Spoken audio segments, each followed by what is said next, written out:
Hi, everybody. This is Tara with the Growth State, and I am so excited to have Chris Hallberg with us here today. Chris is the president of Traction Inc. He's one of, I think when we first talked, it was 85 certified EOS implementers. Is that about the right number? Yeah, it's about 400 today. Oh, So maybe when there's been a lot of scale to EOS worldwide. I a think lot I of, was implementer number 60 something, and now yeah. we're approaching 400, and we'll be at 700 in just a couple of short years from now. Wow, that's crazy. Well, some of you are probably asking, what is EOS? In 3 words, it's real, simple, and results. Chris is going to tell us more about it. But at a high level, it's the entrepreneurial operating system developed by Gina Wickman. It's a comprehensive business system integrating a holistic business model with a complete set of simple business tools and a proven business process to align and synchronize all the pieces of your business to produce the results that you want. And Chris works with a wide range of entrepreneurs, everybody in the 1.5 million in revenue range up to 700 million in revenue. And so he's got a lot of experience to draw from and talk to us about today. So Chris, welcome. Thank you so much for being here. Happy to have you here with us. Great to be here. Thanks for having me on. Absolutely. Well, we always start our interviews with kind of a similar question, which is, and with your background, you've owned and operated a ton of businesses. Usually we find that there's some sort of pain point where you're like, wow, that was really impactful in my career path and trajectory and what I'm doing. And you've been with down this EOS path for a while. So you're obviously passionate about it. I'd love for you to tell us about what was that point where you're like, hey, this is where I feel I can really make an impact and move forward. Yeah, for sure. Having a system. So prior to my entrepreneurial career, business career, I had a military and civilian law enforcement career. So I spent about a decade in a couple of uniforms, a lot of systems, a lot of acronyms, a lot of training, because in stressful situations, you generally will revert to your lowest level of training. That's why if you have a neat acronym, you can kind of remember that and get back into what you need in a stressful situation. So I was always kind of like a moth to the flame when it comes to systems, because I'm a visionary entrepreneur. 80% of entrepreneurs are visionaries, right? I'll talk about what integrators are in a little bit. That's part of our EOS process. The integrators basically, I like to joke, adult supervision for us visionary types. So someone who makes the trains run on time, right? Not someone who dreams up what the train's going to look like or what color it's going to be. That's the visionary's job. But to get it to the station, to pick up the people safely and efficiently in an orderly manner, that's going to be an integrator that does that. So back to being a visionary, visionaries can work in integrator type roles, but only for limited amounts of time before they get bored and let things go. So the big thing when I first saw EOS is, where was this 20 years ago? Where was this 10 years ago? Like this isn't like, they don't teach this in high school. They should, right? Because right. It's simple, it's holistic. So anywhere there's a group of 10 people or more, the system makes a ton of sense because it's holistic. Once again, it talks about the 6 key components of any business, any industry agnostic. So like I said, once you get a group of people together, you need to make some decisions. You need to make some commitments. You need to have some difficult conversations and drive clarity and simplicity throughout the organization, because good organizations grow in a simple environment, and it's very difficult or uncomfortable to grow when you're in a complex environment. So what I learned was, when you don't have a system, you're literally just kind of pulling it out of wherever every day. That'll work for a while, right? To a certain size. But then a while, then it won't work. And then when you try to change it, you change something, and then something else changes. What you don't see is the interconnectivity of your business. When you create systems piecemeal, and then you upgrade another system, you might have made something over here obsolete. You can't even see it. So that was my big, what's this EOS thing? I was actually helping a client, a construction company, with a turnaround, 8+ million in sales, their second year in business, no systems, friends, families. It's a bit of a frat house, if you will. It was not a good situation. The owner was like heading towards not a great business future, perhaps a jail cell because of the financial mismanagement. So that kind of stuff. Uh-huh. So while working with this troubled business and helping them not do silly things and bring in some basic process and system, I was talking to a business partner of mine, and he was going through EOS implementation with an EOS Pro back in Minneapolis, where I was originally from.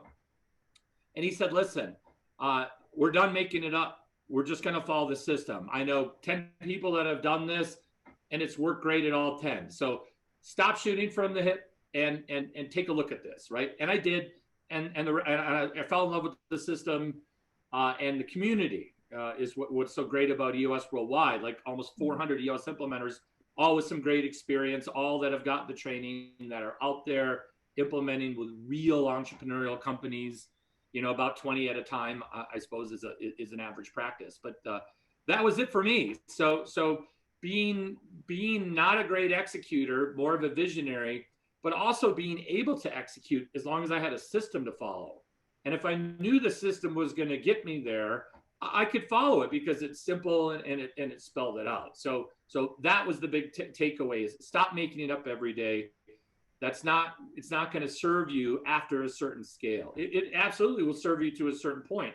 But, after you get to 10 people, after you get to $1 million, let's call it 2 million in sales, you really got to get this sorted out. Because quite frankly, implementing an operating system like this at a $50 million business, I just picked up a new client, so about 50 million in sales, that's going to be a lot harder than when they were $2 or $5 million in sales. So there's a time to build the foundation for a really tall building, right? Mm-hmm. That's before you start the first, second, third floors, right?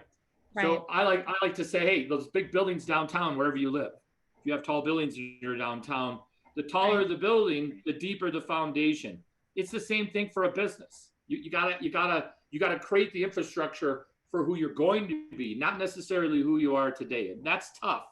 And I didn't quite know that until I got to see it with other people's businesses. And that's when the light bulb turned on. So somebody would have told me that, 10, 15, 20 years ago, that would have been a nice piece of advice. I would have really been like, really? I need a system at this current size? Yeah, you do. Yeah.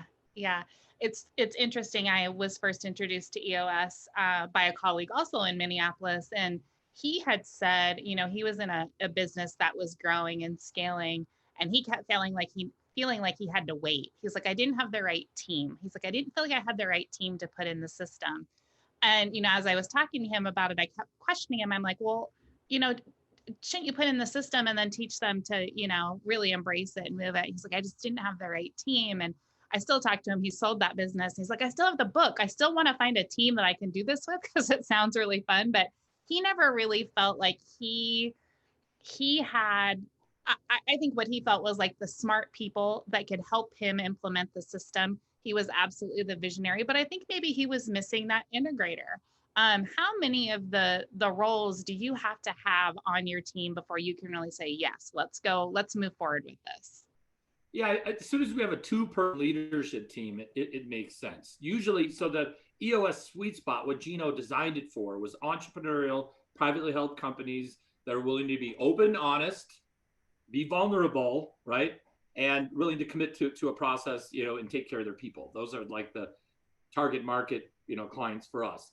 2 to 50 million in sales, 10 to 250 people. Now I've worked with companies under 2 million, and I've worked with some, approaching $1 billion in sales, right? Now it's designed for, those are larger organizations that want to turn their ship like a speedboat, not a cruise ship. So, it's a fast, gritty, very clear, very simple system. That's why it's so effective. I think large organizations, just by 10, 15,000 employees, it's a lot harder to simplify things at a scale like that. So these companies are using EOS to try to be more entrepreneurial and less of a behemoth mammoth that can't respond. Having said that, that's not what it was designed for. It was designed for those $2 to $50 million companies, which are the most populous as number of scale businesses. So that's kind of the sweet spot for EOS and where it should be used, even though it's used lower and higher. That's not the intent. The intent is to have a target market. Part of the EOS process in our marketing strategy is to distill the marketing strategy of the business we're coaching. You know, what is the list, the demographic, geographic, and psychographic of their ideal client? What are their three uniques? The 1, 2, 3 things in combination that are unique to that business. Therefore, you can champion those things out to the marketplace, convince people they need those things, and they can only get those 3 things from you, right? And bottom line here, Tara, is, you know, we use our own stuff. So everything, you know, that we coach to a business, EOS Worldwide, and all of the EOS implementers, their individual practices like mine at Traction Inc., you know, we use the tools as well. So we practice, you know, what we preach.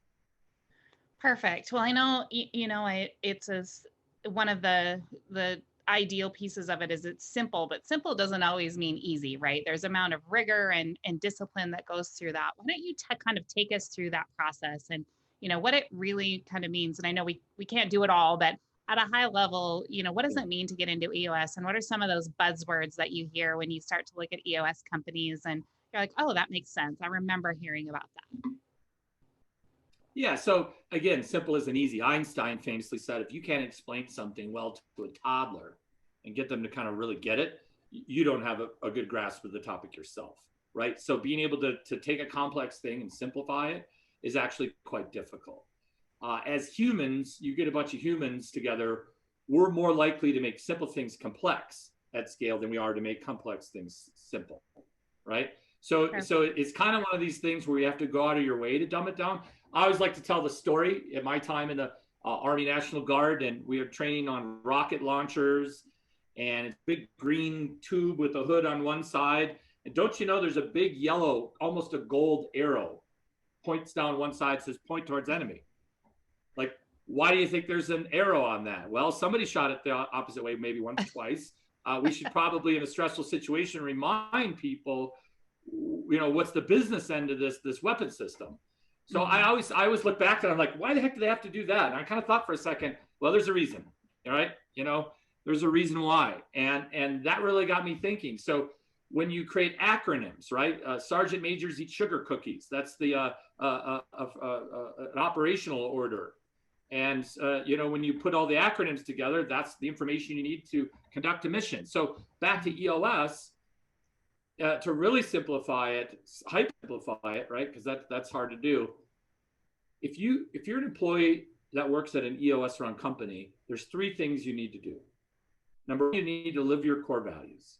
Number 2, you need to GWC or get, want, and have the capacity to do the role that the company pays you for with a great return to the company. And then capacity, right? So GWC, the third thing is you have to get your rock done. So you have to live your core values, you have to GWC your seat, get one and have the capacity to do it. And then you have to help with one rock. And a rock is a strategic initiative outside of the day-to-day. Once completed, we can bolt on to the business, right? Get a new capacity, a new capability, a new product, a new market, a big hire on the leadership team, something outside of the day-to-day, if you will, right? So that's it. So we have our scorecard, which are forward-looking activity-based metrics. Those are weekly numbers. I just don't want to measure what the sales amount was. I want to measure the activities that brought me those sales. So if I know a sale doesn't happen before a proposal is generated, I could probably look at how many proposals are being generated, or I could look even further up the funnel there and say, we don't make proposals until we have a second meeting and they ask for one. So why don't we just measure how many second meetings with new clients we had this week? And if we average 5 a week, if we're having 10 a week, we can expect some more sales. If we're having 1 a week, we can expect a dip in our pipeline. So high level, just to simplify this whole EOS thing, there's 6 key components of EOS. And the argument is, to the degree you can strengthen each of these 6 key components, the 136 problems in business just melt away because, you know, they're a symptom of one of these roots being off. So think going to the gym, right? You could do 6 exercises, deadlift, squat, bench press, and look like a superhero. Just 6 exercises, right? But there's a lot more machines, right? They got the pinky exerciser at the gym, right? So too far into the weeds. Same thing in yoga, business. all that good stuff. Yeah. There's a lot of people here, Tara, that are working on really high level, high wire type movements in their business, Yeah. when they don't even have the basics to, like, handle. I see it all the time. So whatever they're doing up here with the fine tuning knob, the effect isn't seen because this big knob down here is on 3. If you just turn it from 3 to 6, you'll see a huge increase, but you could spend all the time and money up here fine tuning and not really see it. So here are the 6 key components, which are the root of every business, and your ability to strengthen these over 80% health in each of the 6 key components determines if you hit that top 5% best place to work award-winning company, twice the profitability of your peers, a high employee engagement, low turnover. That's what we're talking about. So first key component here is the vision component. And that's getting first the leadership team, and then ultimately the entire organization 100% on the same page with where you're going and exactly how you're going to get there. Then we get people to share that vision, opt in or opt out. You can't be half pregnant. You can't be kind of excited to work here. You're weird like us and are crazy about these goals and can't wait to reach them, or you're mercenary. You really don't care, and we'll probably liberate you, and you can go work for our competitor, and hopefully we can grab one of their underappreciated hard chargers and we can give them your spot, because that's the difference, right? This is the vision. Not everyone wants to opt in. It's okay. But a lot of people, what I call, are spamming their employees. They haven't given them something clear to opt in or opt out to. So they're just kind of in limbo, kind of half in, half out. And when half your company's half committed, it's really hard to kind of hit those numbers on a consistent basis. So that's having a vision we're sharing, and then getting it shared by all of the people at the company, high percent. Okay, second key component here is the people component. Quite simply, putting the right people in the right seats. Your ability to put the right people in the right seats determines if that vision is going to be achieved or not. It's easily the hardest of the 6 key components because we're dealing with humans. We're all perfectly imperfect, of course.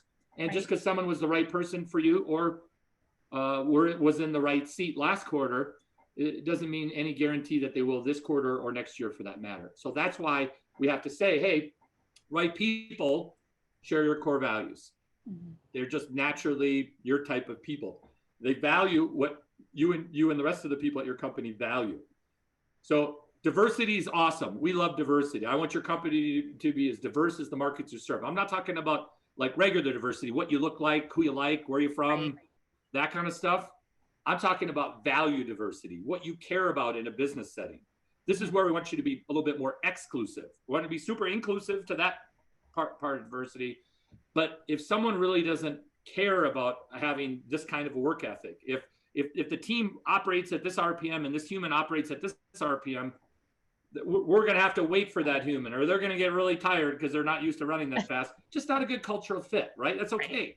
But that's right person, core values, right seats. Again, get, want, and have the capacity. Get it? All the neurons in your brain fire. Think hard skills. You actually can do the job. You know how to use a drafting table. You're an architect. Get it? Okay, that's good. Want it. Feet hit the floor in the morning, generally wanting to come do this.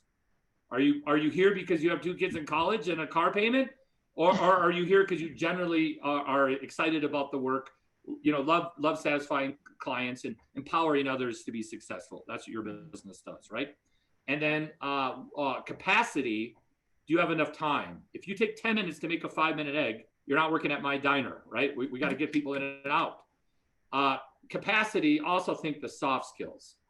I give a quick little analogy here that you have to have both GWC, right, and the core values. That's the right person. But back to GWC, well, what does that mean? Well, think about emergency room physician, but you faint at the sight of blood. Get it? Dr. Smart passed the MCATs, won it ever since you're 5 years old. No problem there. The red stuff comes out, down you go. Sorry, doc, but the emergency room is not going to be the place for you. So what I'm saying is you have to have all 3 and be the right person. When your organization looks like that, everyone's having a good time. You're setting records. It's healthy competition. When half of your company looks like that and the other half doesn't, that's where you feel like, oh, we have such great potential. We're just not meeting it. That's what's happening there. Just you have the wrong mix of the wrong people in the wrong seats. And that's why you could still be profitable. You could still be in business. It's just not as fun as it should be because of that right there. Third key component, data component. Cutting through all the egos and the subjectives and the personalities and boiling the organization down to just a handful of numbers. Again, forward-looking, activity-based metrics. Think about, how do I measure the human wattage of my team for the week? Think about, when my people do this thing, great results ensue. When my people don't do this thing, it's not good. So what is that thing, and how can we measure it on a week-to-week basis? Actually, the opposite of micromanagement. People say, well, I don't want a number on me. I'm a free flower. I like to do what I want every day. That's probably not super productive. But why don't we just say that if I check your number once a week and it's good to go, I'll give you a high five, and that's about your experience with me for the week. If you need me, I'm available. Come find me. But I'm not breathing on your neck, not looking over your shoulder every day. That's too much.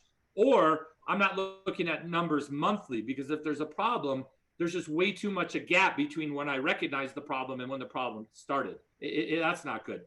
So our philosophy is a weekly scorecard,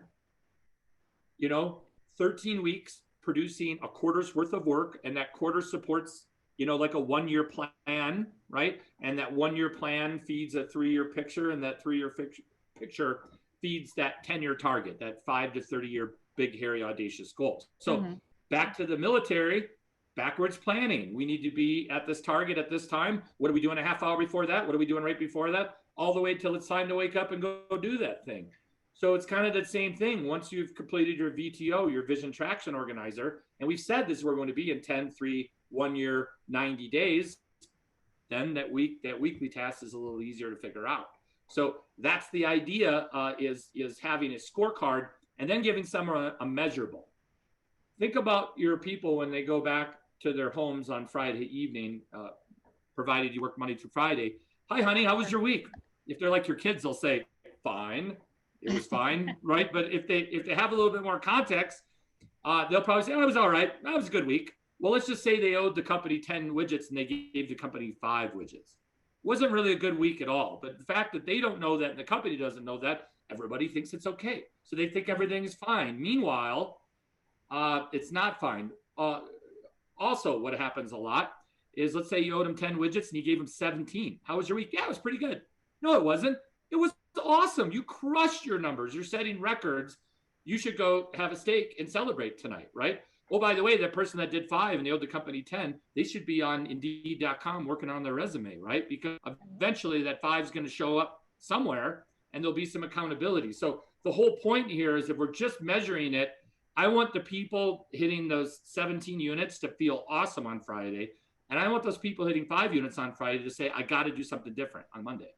Or if this is not, I don't get one or have the capacity to do this job, and I need to get out of the way to make room for someone else that does. So that right there are the first 3 components: vision component, people component, data component. When you're strong in those 3 components, your business is open, honest, lucid. Problems or issues, the 4th key component, just kind of pop out. And it's just a business issue. A lot of people get emotional, right? Things get political. It doesn't have to be like that. It's not about you. It's not about your ego. It's about the company. It's about serving the higher power and making happy clients that refers to more. And if this behavior isn't heading us in that direction, let's knock it off. It's just a business issue. If you get, want, and have the capacity to do your job, you should be able to solve your business issues. And if you need help from the team, that's okay. We got a bunch of smart people around here. We can solve it. Can we solve it? Yes, we can. Or if we can't, perhaps somebody doesn't get one or have the capacity.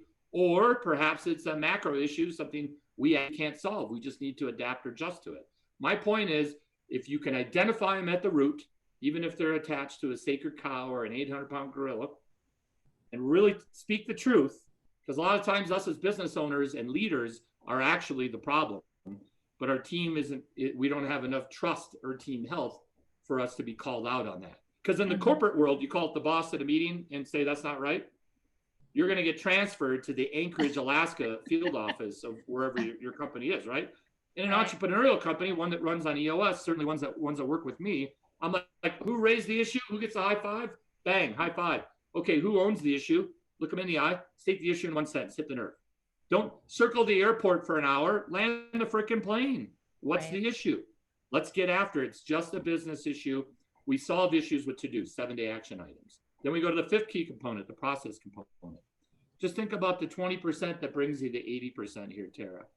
right? Checklists, outlines, go fast things that allow you to have a consistent experience. Companies with great process have higher enterprise value, lower turnover, and they're a lot more fun to work at. We're not arguing about how we're going to do it. We're just following the process and having a good time being ourselves, letting that inner personality shine, and providing great service to our clients. So it just simplifies it, right? Oh, by the way, if you're going to sell your company, companies that are running with lots of process are trading at 1, 2, 3 more multiples of other companies that don't have that. Owners are leaving after the exit versus a 3-year earnout. Because, you know, after you get a check for a couple of $1 million, you also get a boss in that relationship. And sometimes that's hard for people to last 3 years. So having a very 6-month, 9-month, oh my gosh, and then having people say, you don't even have to stay around after 3 months. This is so solid. You know, that's what we're doing, right? Because if you don't have an exit strategy, it's a bit more of a hobby than a business, right? You really need to think about what this looks like on the other side. 6th and final key component here. Oh, by the way, back to process. Sorry. We have, this is the process that we're going to document, our handful of core processes, stuff we do day in and day out. And it's FBA, which stands for followed by all. Not followed by some. It's either a process and we follow it, or it's not. Do whatever you want to do, live your core values, use common sense. But that's the gray area that a lot of companies get caught up in right here. So what do we have to have a process? And it's not optional. If 4 people follow it and 3 people don't, it's not really a process. It's more of a suggestion and not one with any strength. So back to traction here, the 6th and final key component, that's bringing that vision down to the ground and to make it a reality by creating a 90-day world. I think I read somewhere that a goldfish, right, has 8 seconds of attention span. An adult male, 7 seconds of attention span. So the smartphones aren't really making us smart.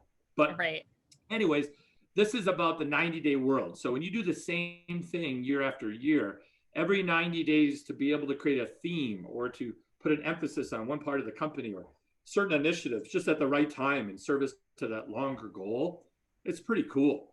So also when you make a junior staffer, a 20-something, a rock manager, a rock owner, right? They're basically the project manager of that initiative. That's what a rock owner is. And you say, yeah, you now have control and are the project manager of this initiative for the company. And you can call the CEO into your office and get some of their time and get some deliverables because they and the rest of the leadership team signed off and said, we want this. Now you're in charge of it. So it's a great way to deputize and take a look at your future leaders and get everybody engaged, right? The staff likes 100% of their ideas and about half of ours by design.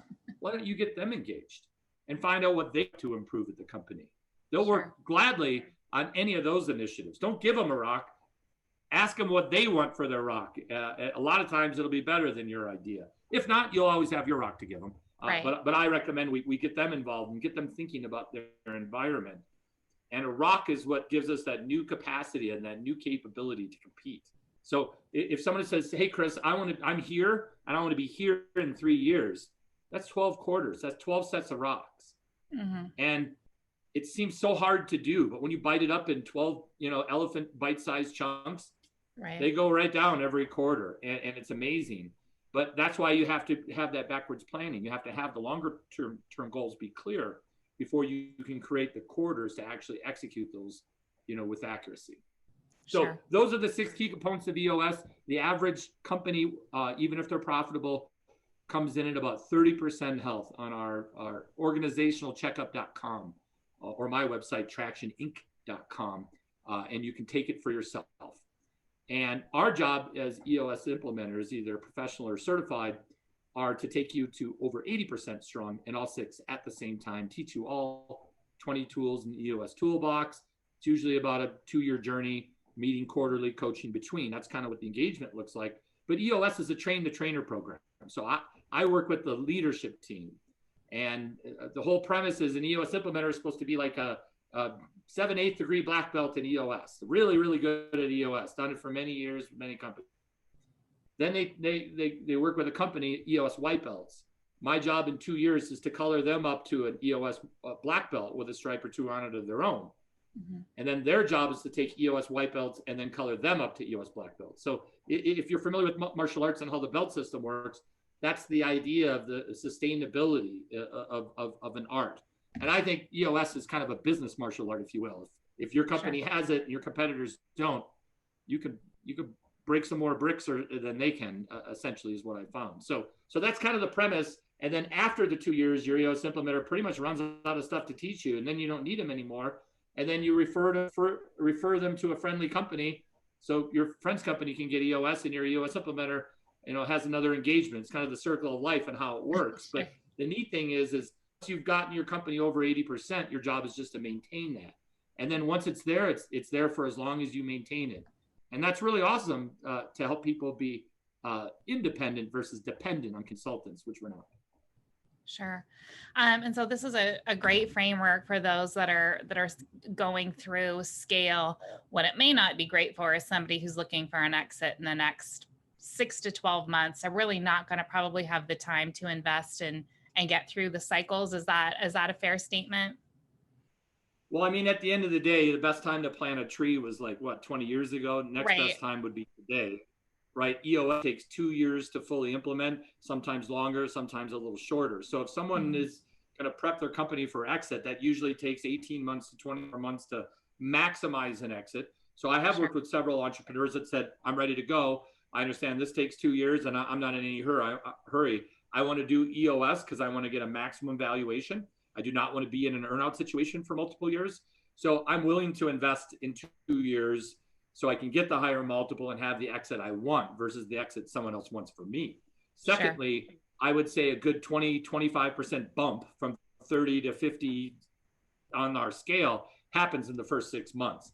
So, Gotcha. So if you did have an exit, a timeline of 6 months to a year, and you wanted to have your execution at the highest level, once again, when you're going through due diligence, that would be the time to do it because you get a nice little bump. So there's always, there's never a great time to do something like this to your company. Yeah. There's never a perfect timing to do this. But what I find is once we get rolling, that this is the work that needs to be done anyway. So we end up just silencing some other work that's just not productive. So it's not really taking any more capacity. We're just reorganizing initiatives around the organization because whatever you put into this, it's a 10x, 100x multiplication.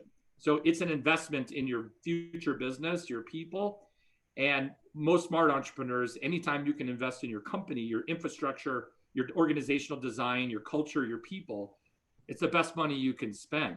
Not everybody understands that, but hopefully they'll start to, after today's interview. Definitely. Well, I love that you shared that because I know a lot of people hear that 2 years and think this isn't for me. But really, no matter how far you get, you're going to be further ahead and really start to get in that defensible position for diligence if that's the path that you're taking. So I'm glad that you shared that. We are just about out of time here. I know we probably have lots of viewers that are interested in finding out how and where to find you and if they're interested in working for you, what that process looks like. Yeah, I can be found at tractioninc.com. And you can just send me an email. I've got a Calendly link, and you can just book some time, and we could have that's the technology is awesome. It sends a Zoom link out, and we're in post-corona happy hours are on Zoom, right? Networking events.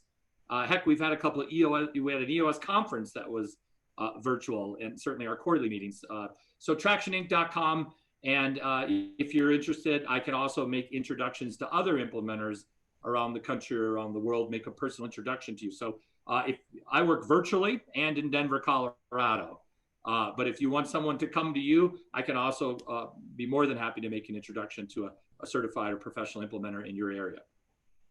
Perfect. Well, Chris, thank you so much for talking with us today. I know that the information's incredibly valuable. We probably just scratched the surface and there's a lot of technicalities to it, but I've seen firsthand that it can really make a huge difference in the not just the stability of the company, but the speed with which they can get to where they're going. So I appreciate you sharing that with us. And thank you so much for your time today. It's a pleasure to be here. The first step is just a 90-minute meeting with an EOS implementer. It's a free, no obligation meeting. So if anybody is remotely interested in this, please contact me. I will make an introduction and we'll get you your EOS 90-minute meeting with you and your leadership team. And then you obviously can figure out if that makes sense for your company then. Perfect. And we'll have the link for that on Chris's bio page. Thank you, Chris.